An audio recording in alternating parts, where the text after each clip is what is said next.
আমি কোনোদিন সুখী হতে পারবো না, জানো কথাটা ভাবলেই বুকের ভিতরটা কেঁপে ওঠে। আজকের সকালটা আমার কাছে একদমই অন্যরকম, যেন অনেকটা স্পেশাল। নিজেই নিজের কাছে সারপ্রাইজ হয়ে যাচ্ছি। যে নলে জলটা দেখতে পাচ্ছ, আমি ঘুম থেকে ওঠার আগেই জলটা গায়েব হয়ে যায়। আমি কোনোদিন ঘুম থেকে উঠে জল আর দেখতে পাই না গো। তবে মহারানী ঘুম থেকে ওঠেই তো 9টা-10টার সময়, তাহলে আর কি করে নলের জল দেখতে পাবে বলো।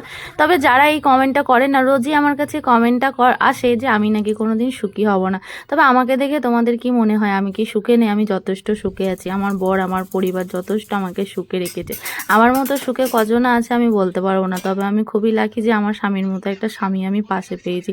তবে এখানে দেখো বর সুখে দুঃখে বিন্দাস ফোন ঘেটে যাচ্ছে, আর আমি এদিকে চা ঢেলে ডাকছে আসছে না, তাই নিজেই একা একা খেতে বসে পড়েছি। তবে যারা এই কমেন্টগুলো আমাকে করে তাদের উদ্দেশ্যে একটাই কথা আমার বলার আছে, যে তোমরা লোকের খুশি দেখে হিংসা করো না, নিজেরাও খুশি থাকার চেষ্টা করো। তবে বড় দিকে গান শুনছে মোবাইল, আর আমি এদিকে ডান্স করছি। কেন কি না আজকে জানো আমার মনটা অনেকটাই ভালো আছে ওর জন্য।